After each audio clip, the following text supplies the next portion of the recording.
네, 세계의 고민 4회 2부 옥자를 다루는 방송 문을 열었습니다. 그래서 이번에는 아까 말씀을 드렸던 대로 봉준호 감독의 그 신작이죠. 옥자. 지금 그 영화관들에서도 일부 영화관들에서 상영을 하고 있고 온라인에서는 이제 그 옥자 투자를 한 넷플릭스에서 600억 투자를 해서 그 사이트에서 지금 보실 수 있고요. 이 영화는 이제 많이들 이미 보셨을 것 같아요. 그래서 영화 소개는 길게 안 드려도 될 것 같다라는 생각이 드는데 그냥 설정만 말씀을 드리면 강원도 산골에 사는 소녀 미자가 자신의 친구인 슈퍼돼지 옥자를 구출하러 미국으로 떠나는 그런 이야기입니다.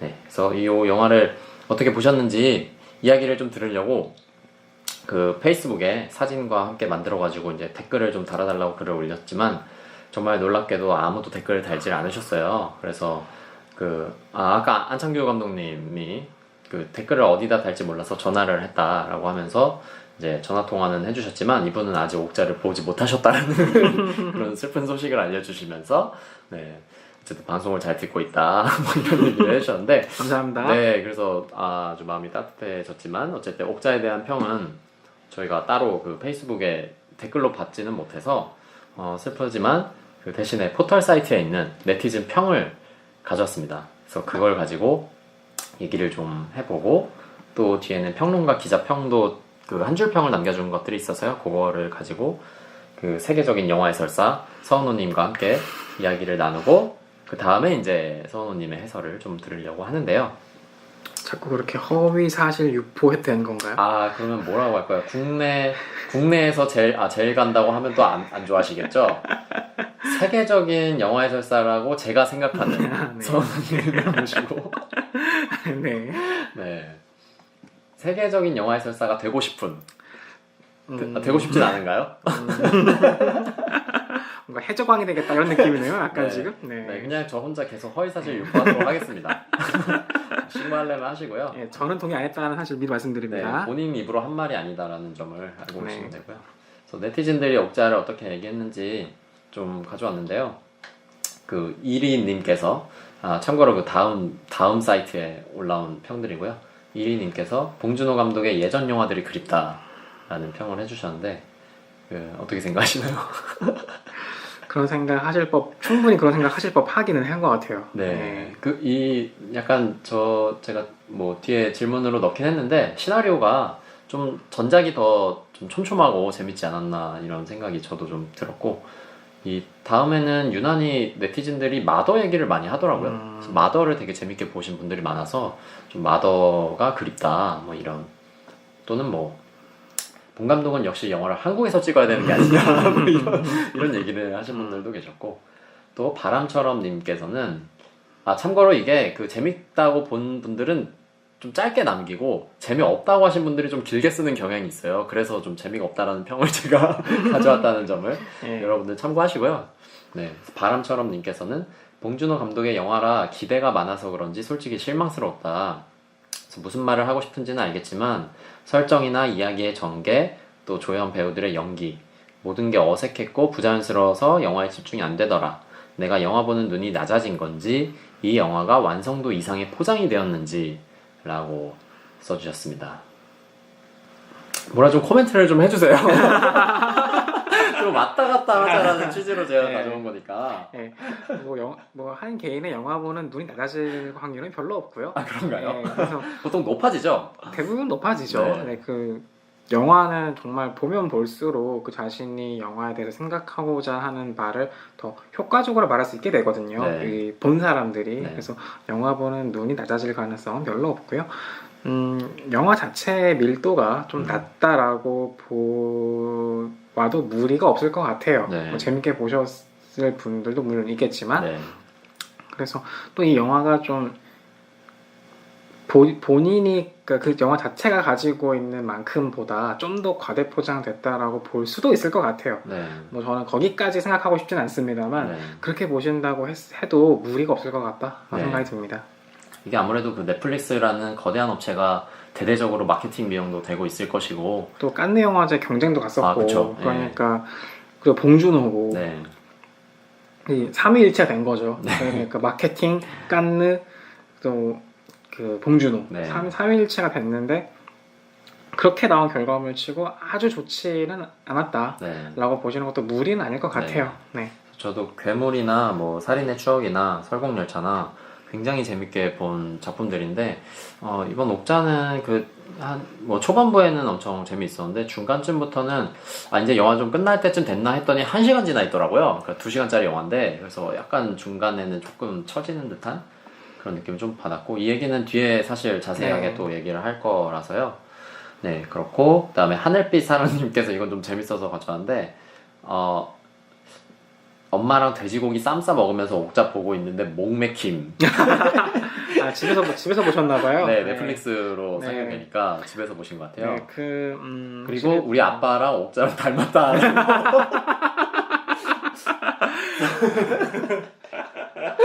아버님이 되게 귀엽게 생기셨나봐요. 그래서 이게 제가 좀 해보니까 이게 그쵸 그 옥자라는 돼지를 이제 약간 그 공장식 축산이라고 하죠. 그런 데서 이제 키워지는 이런 제가 너무 시작부터 스포일러를 많이 하는데요.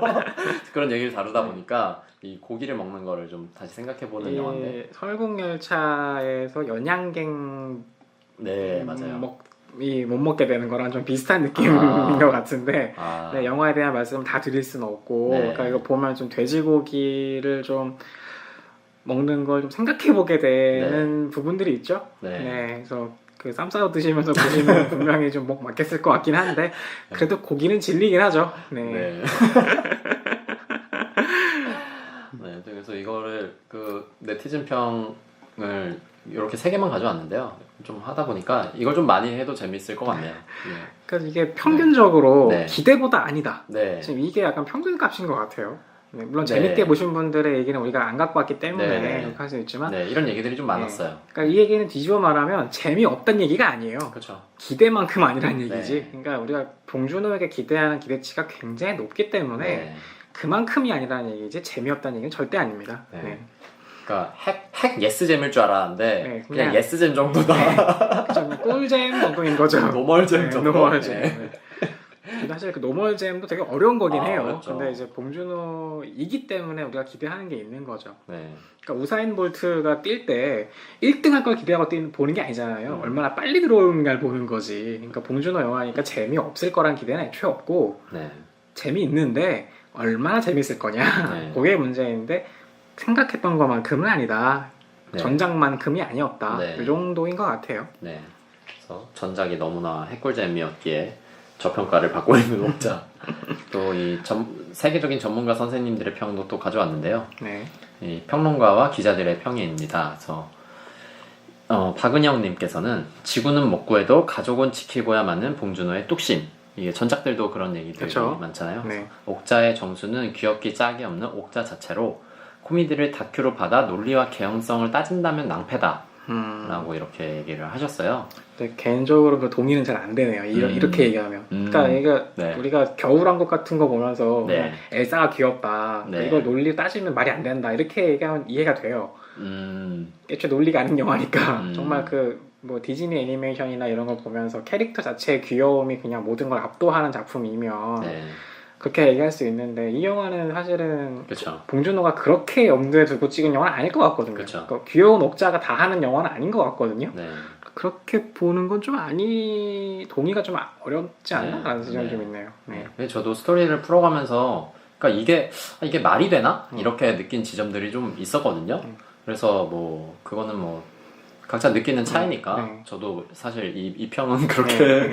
논리와 개연성을 더 원래 왜냐면은 봉준호의 전작들은 논리적으로 여기서 왜 이렇게 점프하지라고 이해가 안 되는 부분이 없었는데 이번 작품은 이게 좀 어색하게 느껴지는 지점들이 있다 꽤 보니까 있어요. 네. 예, 그래서 좀 이거는 내가 납득이 안 되는데라고 저도 좀 네. 느꼈던 부분이 있었고 그다음에 근데 뭐 또 이것도 박은영님과 또 비슷하게 생각하시는 분들은 뭐 또 그렇게 생각하실 수 있는 거니까 그쵸. 전에 네. 얘기했다시피 다들 그쵸. 자유롭게 생각과 말씀을 하시고요. 그렇죠. 저희를 가열차게 또 까고 싶으시면 댓글로 박은영님이 악플 달러 오시겠네요. 이게 악플이 무플보다 나아요. 네. 본격 악플 받고 싶은 방송. 예, 디모 사이트에만 가도 무플 방지 위원회가 있는데 네. 네, 그래서 무방위 분들 좀 활약을 해주시고요. 네. 다음으로는 서정환님께서는 한 곳으로 너무 침잠하는 건 아닐까 걱정되지만 여전히 유효한 봉준호식 화법. 아, 이게 역시 전문가들 말이 좀 어렵네요. 네. 이게 무슨 얘기일까요? 저도 저 자신을 반성하게 되네요. 무슨 말인지 모르겠네요. 제가 지금까지 저렇게 말했나 약간 반성하게 되네요.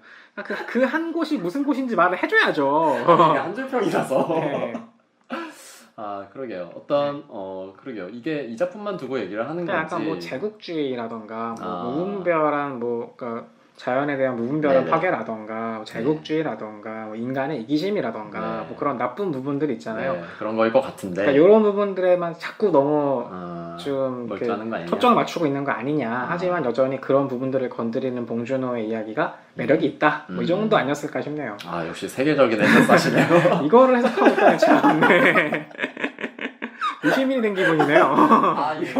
이분도 악플 달러 오실 것 같은데, 서정원님. 네. 네. 네, 그래서 이렇게 말씀하셨고. 네. 아니, 이게 하다 보니까 네티즌 평은 다 좋다 그러고, 평론가 평은 다 엉망이라고 하는 그런 거 아닌가요, 지금 너무? 서원호 선생님?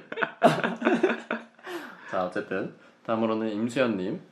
아, 이분은 쉽게 쓰셨어요. 생각보다 귀여운 모험극. 그렇죠. 네. 이건 전적으로 동의할 수 있는 부분 네. 같아요. 그리고- 생각보다 훨씬 귀여웠어요. 네, 그리고 채식 권장은 덤으로라고.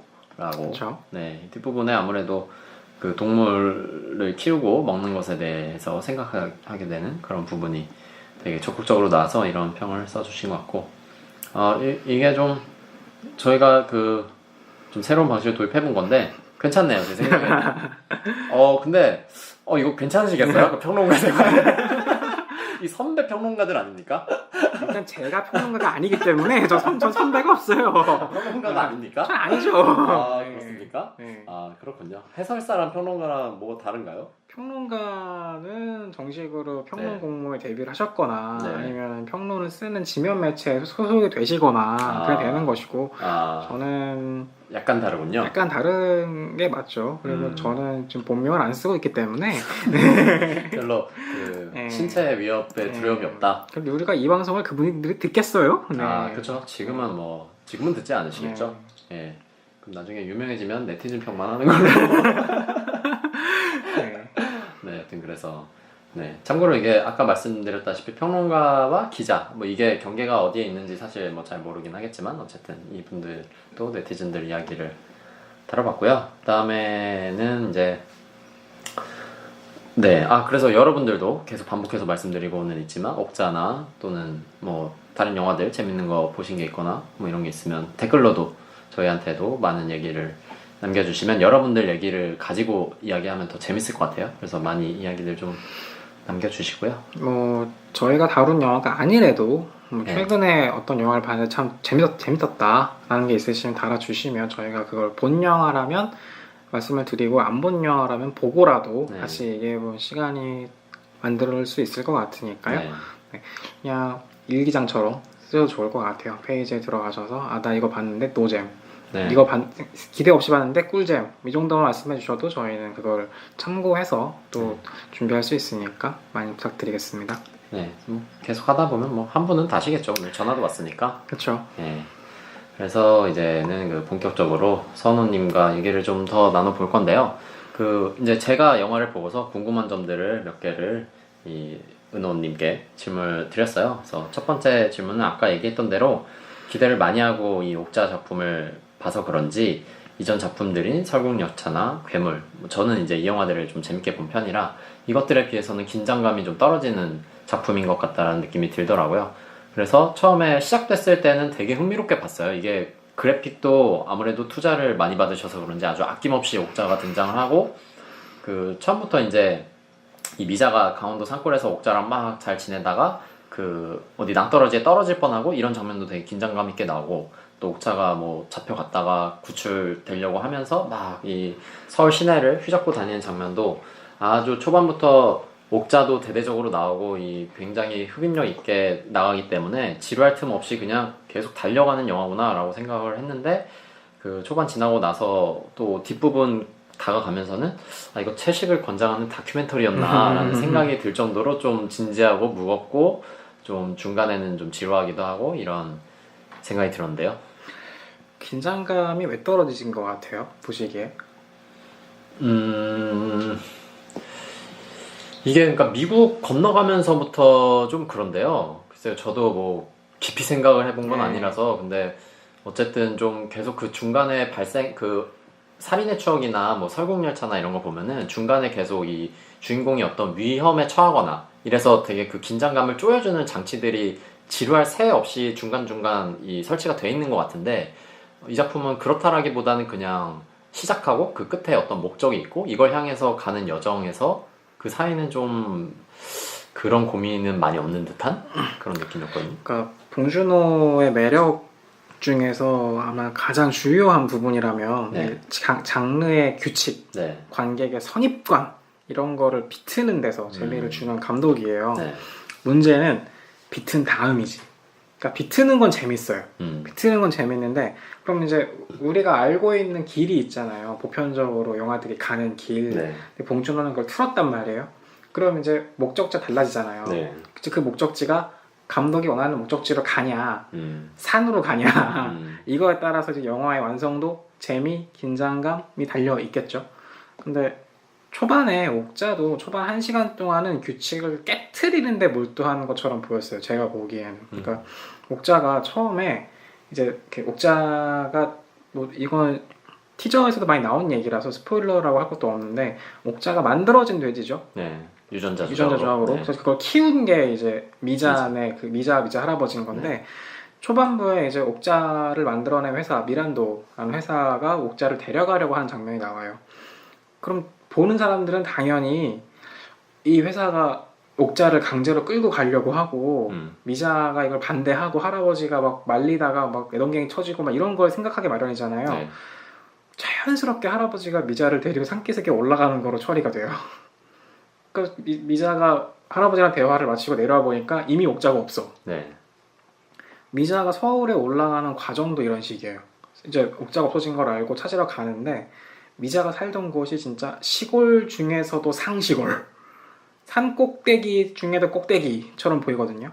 근데 미자가 서울 올라가려고 막 돼지 저금통 깨고 막 이런 장면이 나오는데 딱 보고 있으면 아 얘가 서울에 가는 것조차 일단부터가 어렵겠다 생각이 들거든요. 네. 다음 커트에 이미 가 있어요. 그러니까요. 어떻게 갔는지 모르겠는데. 그러니까 걔는 그냥 자연스럽게 가요. 지하철 타고. 생략하고 그냥. 그냥 가요. 그러니까 사실 연달아 뒤통수 맞은 기분이더라고요. 이게 되게 코미디적인 감각을 끌어올릴 수 있는 장면들인데 그때 첫 번째 추격전 정도 마찬가지입니다. 그러니까 옥자가 어떤 단체 동물보호 단체에서 이제 막 추격전을 벌이는 장면이 되는데 첫 번째 추격전이기 때문에 미자가 옥자를 가까스로 놓치고 옥자가 미국으로 가버리고 미자가 어떻게 미국으로 가느냐 이렇게 갈 것 같은데 생각보다 간단한 게 맞나요 그냥. 네.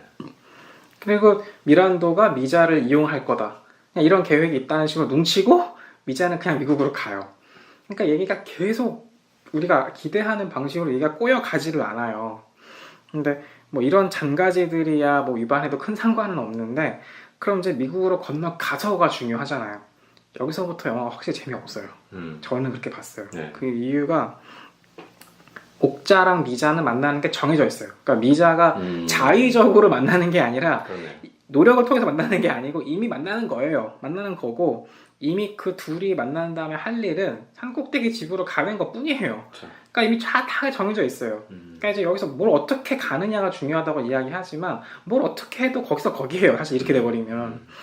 그럼 이제 거기까지 가는 방식에서 재미를 끄집어내야 되니까 뉴욕에서 옥자가 소개되는 장면에서 그 동물보호단체가 옥자를 구출하는 장면을 보시면 거의 범죄 영화 수준이에요. 그렇죠. 연출 방식이. 네. 근데 또 그 범죄 영화처럼 연출된 장면들이 최동훈의 범죄 영화랑 비교해 보시면 또 밀도가 떨어져요. 그러니까 최동훈 영화에서 그 범죄를 모의하고 실행하고 변수가 생기고 수습하고 막 이런 그 짜릿한 일련의 과정들이 있잖아요. 최동훈 영화에서. 네. 그거에 비하면 재미가 없어요. 그리고 이제 마지막 장면이 이제 공장식 그 사육으로 진행되는 그런 비윤리적인 어떤 고발하는 도살당 장면인데 이거 인터뷰에서도 얘기하니까요. 장면인데 이 장면을 위해서 이 영화를 찍은 거 아닐까 싶을 정도로 공이 들어가 있어요. 그렇죠. 근데 이 장면에서 인물들의 갈등이 해소되는 장면을 보면 좀 기가 차요. 네. 그러니까 이 순간 봉준호가 위배한 게 장르의 클리셰 혹은 컨벤션이라는 표현도 쓰는데요. 그러니까 장르의 규칙. 근데 그 규칙이라는 게 나쁘다는 의미가 아니에요. 그 규칙이라는 거는 이 방법들이 가장 효과적으로 보는 사람의 마음을 느꼈다 풀었다 하기 때문에 규칙인 거거든요. 근데 그거를 위배했으면 그걸 위배했다 그래도 효과는 발생시켜야 돼요. 그러니까 그 위배해도 보는 사람들의 마음을 벌렁벌렁하게 만들어줘야 된다고요. 근데 이 봉준호가 이 계속 영화를 줄창 위배하는 게 장르의 규칙이 아니고 우리의 기대 같은 거예요. 네, 계속 마음이 잔잔해지죠. 네, 잔잔해져요. 그러니까 비틀다가 네. 원래 도착하고자 했던 목적지에서 너무 멀리 온 거 아닌가? 라는 생각이 들어요. 이건 마지막은 거의 스필버그식 가족 드라마예요. 그렇죠. 이 전작에서는 그렇게 네. 잘 안 하는데. 근데 봉준호의 매력이 과연 스필버그식 가족 드라마였느냐? 이거는 좀 의구심이 들거든요. 그러니까 전작이 그립다라고 하시는 분들은 아마 이런 이유 때문일 거예요. 네.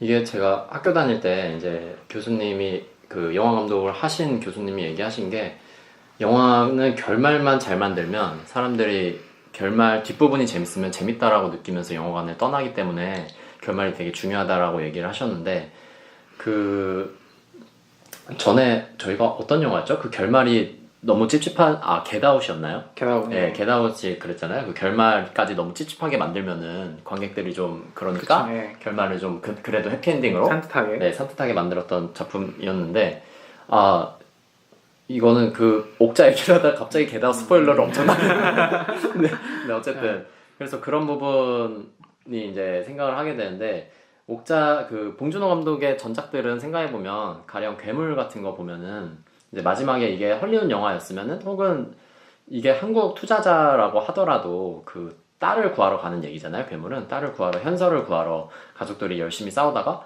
결국에 현서가 그 죽고 그 다른 현서가 보호하던 남자아이를 데리고 오고 이렇게 결말이 나는데 이제 그냥 평범한 헐리우드 영화거나 우리나라에서도 평범한 장르 영화였다고 하면 그 딸을 극적으로 아빠가 구해서 아빠는 영웅이 되고 뭐 이렇게 될 텐데 그렇죠. 그런 식으로 가는 게 맞죠. 네. 그래서 다시 가족이 재결합되고 그러니까 괴물의 엔딩이 좀 놀라운 게 네. 원래라면 그 현서의 생일날쯤으로 해가지고 가족들이 다 모여가지고 케이크 먹으면서 끝나야 한국 영화의 보편적인 헐리우드식 해피엔딩이에요. 근데 가족들이 안 보여. 그러니까 괴물에서 변희봉 선생님 연기하시는 할아버지만 죽었잖아요. 나머지는 살아있잖아요. 근데 엔딩에서 안 보여. 그렇네요. 모여있지도 않네요. 안 보여. 안 보이고 피도 안 섞인 애가 앉아있어요. 그러니까 이게 되게 놀라운 결말이잖아요. 그러니까 한국식 가족주의에서 되게 놀라운 결말인데 이 영화 엔딩, 옥자 엔딩은 참 헐리우드식 가족영화 엔딩처럼 보여요. 진짜로. 그래서 저는 괴물을 볼 때는 그게 너무 찝찝한 거예요. 결말이 찝찝하긴 하지만 그게 또 주는 어떤 힘이 있잖아요. 그냥 뻔한 결말이 아니라 되게 슬프긴 한데 또 어떻게 보면은 저게 현실에 더 가까운 것 같기도 하고 되게 이런 좀 단호하죠. 네. 단호한 선택이라고도 볼 수 있는데 이 단호함이 별로 안 보이는 거예요. 이 영화에서. 네, 그러니까요.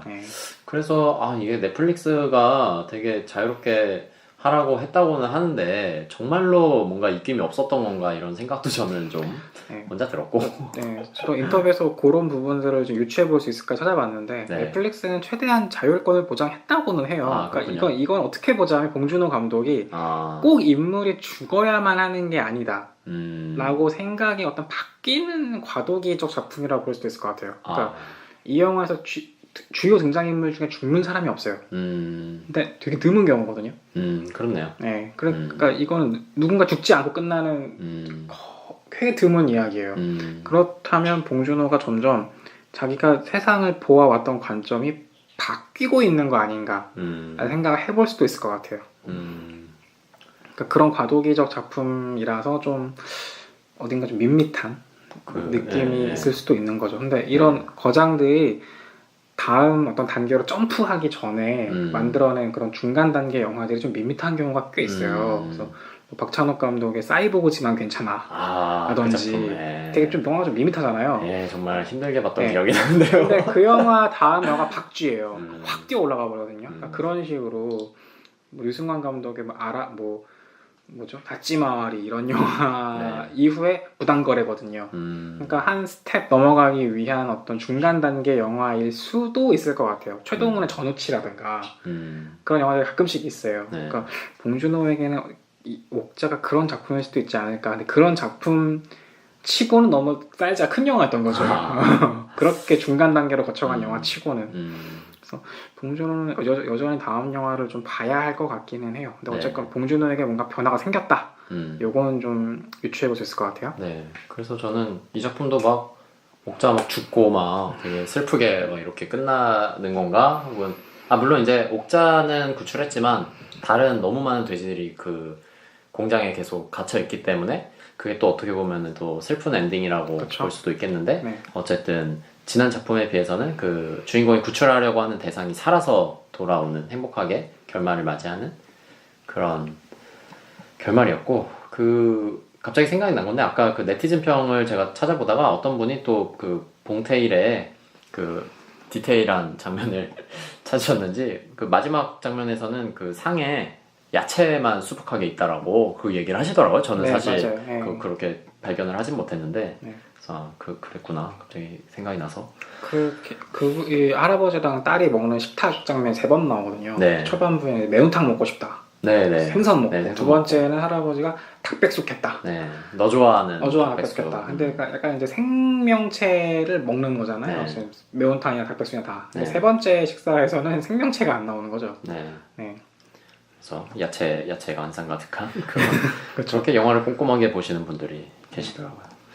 그래서 생각이 나서 말씀을 드렸고 다음 제 이야기는 이거는 이제 제가 좀 관심 있는 부분이라서 그런데 그 동물 해방전선 ALF. 네 ALF라는 애니멀 뭘까요 리버티 애니멀 리버테리언 네 무슨 페더레이션이었나 뭐 그랬던 것 네, 같은데. 존선 존선. 존선. 네. 네, 그래서 동물 해방전선 그 단체가 나와요. 그래서 동물에게 자유를 주자라는 그런 활동을 하는 단체인데 이분들이 그 활동을 하면서 원칙이 있다라고 얘기를 하죠. 그래서 자기네들은 동물을 구하려고 하지만 그 과정 속에서 인간에게는 해를 입히지 않는 그런 원칙이 있다라고 얘기를 하는데 이 단체 그 리더인 것으로 보이는 제이라는 캐릭터가 폴 다노가 연기했죠? 네네 네. 배우 이름이 네. 네. 역시 각광받는 젊은 배우죠.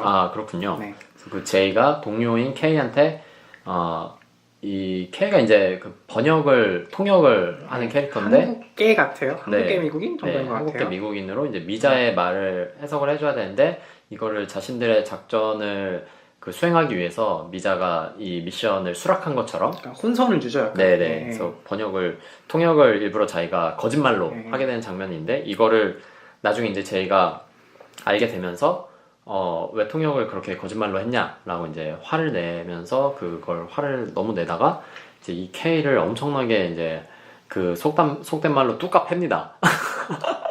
구타한다고 하죠. 네, 그래서 폭력을 굉장히 지나치게 행사를 하는데 물론 그 장면이 적나라하게 나오진 않고 이제 카메라는 약간 그 맞는 장면은 아웃돼 있지만 어쨌든 막 사람을 막 발로 밟고 막 되게 강하게 때리는 장면이 나와요. 근데 이게 아까 한 말이랑 다르잖아요. 인간에게 해를 입히지 않는다고 했는데 그럼 동료는 인간도 아닌가 뭐 이런 생각이 들 정도로 제가 갑자기 왜 저러나 그리고 또 정의로운 일을 하자고 모인 사람들이 앞뒤가 안 맞는 모습을 보이고 또 어떻게 보면 이 통역을 거짓말로 한 사람도 윤리적으로 보면은 그렇죠. 이 옥자를 이용해서 이제 이 옥자는 엄청난 피해를 보면서 그거를 그 상황 옥자가 처해진 그 슈퍼돼지들이 처해 있는 상황을 폭로하는데 이제 이용하는 거잖아요. 본인들의 대의에 이용하는 거죠. 네, 그래서 네. 대의를 위해서는 소수의 희생이 따르는 거고, 그렇죠. 네, 그 희생에 이제 미자가 그 옥자의 주인이기 때문에 수락을 해줘야 되는데 그것도 이제 거짓말로 그냥 수락하는 것처럼 하고 이게 이렇게 얘기하면은 굉장히 윤리적으로 문제가 있는 단체처럼. 네 단체인 건데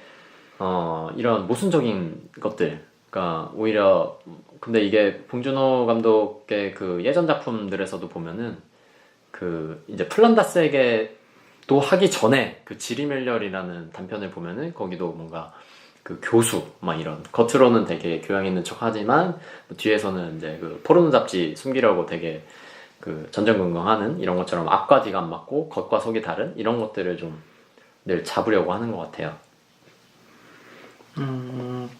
한섬님도 네. 그 정의로운 일, 사회를 좀 더 올바른 방향으로 바꾸어 놓기 위한 활동에 네, 올해 참여하셨고 지금도 참여하신 거로 알고 있는데 네. 한섬님께서도 이런 정의로운 사람들의 모습을 목격하셨나요? 노코멘트 하겠습니다. 네, 했단 얘기죠. 네, 네, 뭐 저 지금 하고 계시기 때문에 자세히 물을 수 네, 없는데요. 네, 지금 하고 있어서. 네. 네. 그 봉준호는 폭력적인 시스템이 어떻게 하위 계층한테 자기의 잘못을 떠넘기는가 이걸 되게 오래 보여준 감독이에요. 그래서 지난 시간에 말씀드렸던 것처럼 플란다스에 대해서는 등장인물들의 치부를 전부 노숙자 한 명이 다 뒤집어 써요. 살인의 추억에서는 제대로 작동하지 않았던 국가 권력이 그 젊은 여성 피해자들이 계속 발생하는데도 모른 척해요. 네. 괴물에서는 미국과 한국의 공범 관계에서 만들어진 괴물이 한강 둔치 매점 주인에게 어떻게 재앙으로 닥치는지를 보여줘요. 마더에서는 아들의 죄를 어떻게든 없애려고 하는 어머니가 어떻게 정신지체한테 아들의 죄를 떠넘기는지를 보여줘요. 설국열차에서는 상익한 사람들이 어떻게 꼬릭한 사람들을 착취하는지를 보여줘요. 그런데 이 시스템을 극복하거나 박살내려고 하는 움직임이 보이는 게 설국열차가 처음이에요. 그런데 그 이외의 영화들에서는 한 개인이 자기를 보호하기 위한 자기의 신념을 지키기 위한 행동에 나서는 정도였지 시스템 자체를 공격하려고 하진 않았어요. 근데 설국열차에서 그런 작은 움직임이 보였고 옥자는 시스템을 박살내려고 하는 적극적인 행동에 나서는 사람들이 보여지는 첫 번째 영화예요. 근데 이 불합리한 시스템을 폭파시키려는 사람들은 역으로 그 시스템에 대해서 공부를 해야 되고 네. 그 시스템보다 한 걸음 더 앞서 나가야 되고 네. 시스템이 구성원들에게 대하는 것보다 서로에게 더 가혹해져야 돼요. 시스템보다 더 강인해야 폭발을 할 테니까. 그렇죠. 그러니까 이게 모순이 발생하는 거예요, 지금부터. 그러니까 운동권 내부의 헤게모니 싸움이나 내부 비판, 자아 비판, 뭐 내부 폭력 이런 것들은 역사적으로 존재해왔어요. 네. 당연히 모순이지 이게. 근데 그 모순들을 어떻게든 합리적으로 만들든지 합리화하거나 새로운 논리 안으로 그걸 끌어당겨야 돼요. 그러니까 제이가 K를 폭행한 다음에 네. 옥자에서 네. 근데 K를 폭행하고 나가라고 했는데 네. K의 장비는 필요해요. 네. 그러니까 장비는 두고 가라. ALF에 바친 마지막 공헌이라고 생각하자 이런 식으로 말도 안 되는 식의 논리를 펴는 거예요.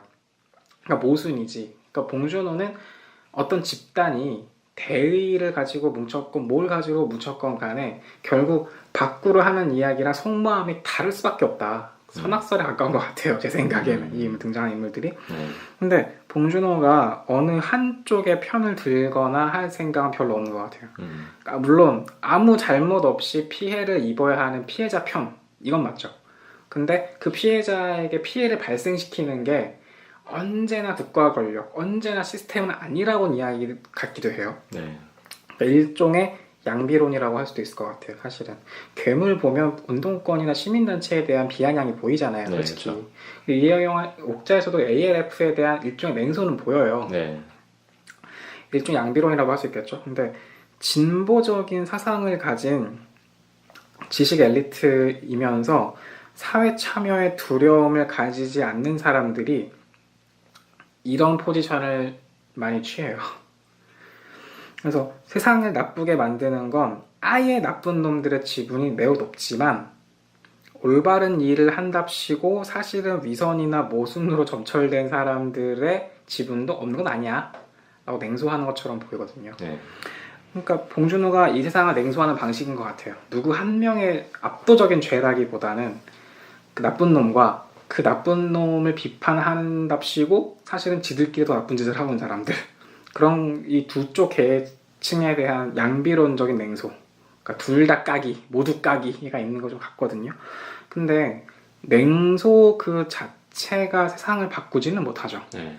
근데 영화 안에 냉소가 섞이면 감독이 어느 지점에 냉소하는지를 보는 사람들이 생각하게 돼요. 그러면서 그 생각을 하게 되고 냉소가 아니라 행동으로 나서게 하는 지점이 생길 수도 있어요.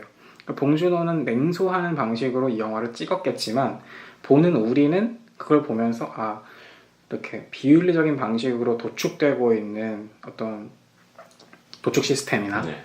혹은 뭐 대의를 위해서 피해자를 그냥 딛고 넘어가려고 하는 진보적인 단체라든가 혹은 뭐 친환경인 척하면서 GMO 유전자 조작을 하고 있는 단체라든가 그런 사람들에 대한 비판적인 시선을 다 갖게 되죠. 그러니까 봉준호는 어느 한 곳에 편을 들거나 하지 않고 그 각각에다가 일종의 냉소를 보냈어요. 옥자에서 계속 선량하게 그려진 건 미자뿐이에요. 미자 할아버지랑 미자뿐이에요. 네. 할아버지 나쁜 사람은 아니잖아요. 미자도 굉장히 배은망덕한 저기 손녀 아닌가요? 할아버지 막 밀치고 막. 네, 그렇죠. 사실 그 부분은 좀 폐륜스러운 부분이 있긴 하죠. 돼지 저금통에 네. 찔릴까 걱정되는데 네, 병의본 선생님. 네, 그렇죠. 네. 그런 부분이 있기는 한데, 네. 그러니까 봉준호 자체는 뭐 행동은 나서라 이렇게 얘기하진 않았지만 이 봉준호의 냉소를 읽어낸 관객들이 그 냉소의 지점에 우리가 함께 분노할 수 있는 정도의 힘을 갖고 있다고 생각이 들어요. 그래서 되게 좀 복잡한 이야기라고 할 수 있는 것 같은데 봉준호는 어차피 우린 다 모순이다. 약간 좀 어차피 우린 다 모순이야. 어차피 우린 망했어. 약간 이런 태도가 있는 것 같거든요. 네. 어차피 우린 뭐 했어. 그러니까 그나마 살아가면서 이거라도 좀 어떻게 고쳐보자. 이런 태도가 아닌가 싶어요. 네, 그래서 좀 이게 사실 되게 얘기하기가 어려운 지점이고 이거를 그러니까 그냥 그 뭐 스파이더맨도 이제 이야기하는 방식이 많이 바뀐 것 같긴 하지만, 그러니까 스파이더맨도 그 전에 히어로물에 비해서는 좀 주인공이 뭔가 되게 고민도 많고 뭐 실수도 많이 하고 이런 특별한 지점을 갖고 있는 거잖아요. 근데 그냥 그 전에 나왔던 어떤 전형적인 영웅물 같은 걸 본다면 그 영웅은 되게 우리 편이 확실하고 적군은 이 지구를 자꾸 해치려고 하고, 저는 그 적군들도 잘 이해가 안 되는데 왜 자꾸 저렇게 피곤하게 사는지.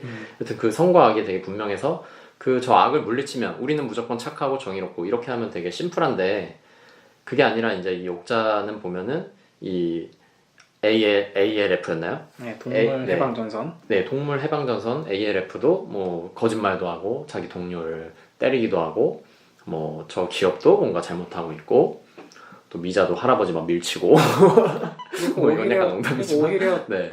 그 미란도의 CEO 등장한 틸다 스윈튼이 연기한 네. 그 루시 미란도는 네. 생각보다 그렇게 나쁜 사람은 또 아니에요. 네, 그렇게 그렇게 극악무도하게 네, 보이지만은 그 않죠. 정도는 아니에요. 네. 그러니까 생각보다 그래도 나름은 자기 선에서 네. 자기가 할 수 있는 선에서는 그래도 좀 뭔가 나쁜 짓을 덜 하려고 노력한 사람처럼 보여요. 네. 그러니까 온전히 선하고 온전히 악한 인물이 없는 거예요, 이 영화 네. 속에. 그러니까 네.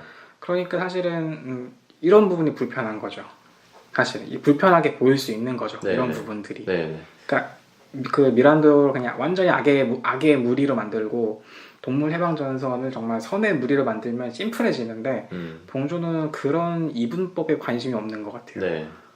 그래서 사람을 굉장히 그 마음 복잡하게 만드는 난처하게. 네. 그래서 보면서 이제 저도 그런 생각을 되게 많이 하게 됐는데, 아까 얘기하셨다시피 이제 저도 시민단체 뭐 이런 쪽에 활동을 좀 하다 보니까 제가 뭐 속해 있는 단체나 혹은 제가 있었던 그 기웃기웃했던 곳들에서 어떤 일이 발생하는지 이런 거를 생각하게 되기도 하고, 또 저도 다른 사람한테 뭔가 이런 뭐 제가 사람을 이렇게 물리적으로 때린 적은 없지만 뭔가 뭐 열정을 요구했다든가 뭐 이런 면에서 또 저도 모순적인 건 없었나 이런 생각을 좀 하게 됐고요. 그래서 좀 마음이 복잡해지는 그런 영화가 아니었나 싶고, 그 또 어떤 분은 제 페이스북에는 이제 그 아무래도 환경 이쪽에 또 활동하시고 뭐 채식을 하시는 분들도 많고 하다 보니까 뭐 어떤 분은 이 옥자가 되게 그 채식을 권장하고 좀 공장식 그 동물을 도축하는 문제를 고발하는 영화면 좀 더 그 공장에서 그 옥자를 포함한 그 슈퍼돼지들을 막 자르고 막 이런 장면이 나오잖아요. 그 장면을 좀 더 잔혹하게, 왜냐면 실제로 이제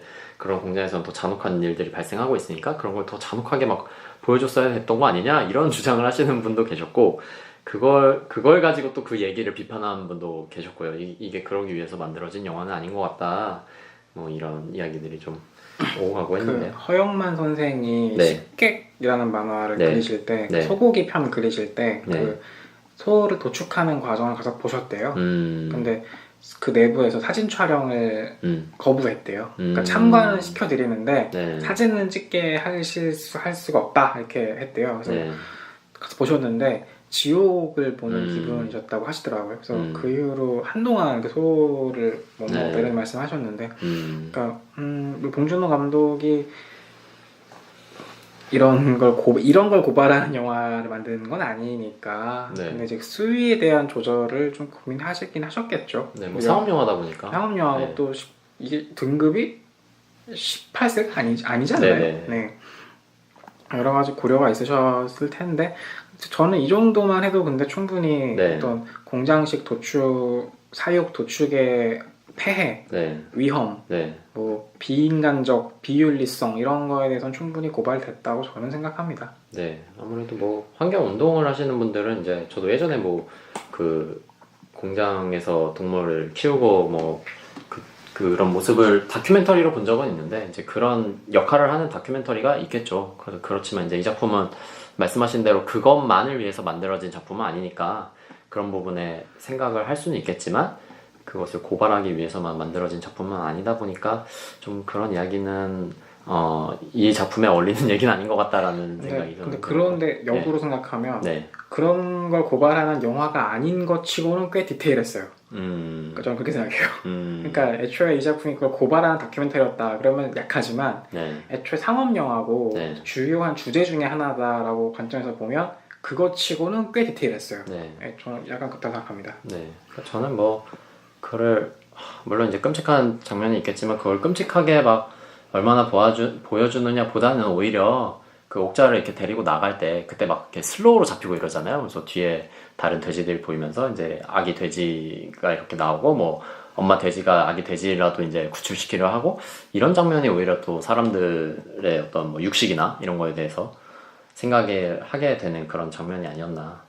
뭐 개인적으로는 그 장면에서 이게 봉준호 취향은 아닌 것 같다는 생각을 좀 하긴 했는데 본인의 취향이 아닌 거 아닌가요? 모르겠어요. 그러니까 봉준호가 그게 약간 이렇게 짜내는 기존에 장면을 만들었을 것 같지가 않았는데 음. 네, 뭐 그래서 정말 사람이 좀 변했나 생각이 들었어요. 네. 저는 아까도 사실 얘기를 들으면서 600억 투자를 받으면 사람이 조금 이렇게 바뀌지 않을까. 아무래도 좀 더 해피엔딩을 쓰고 싶어지고 뭐 이러지 않을까라는 생각이 좀 들었고요. 네, 책임감이 많아질수록 해피엔딩으로 갈 수밖에 없다 그러더라고요.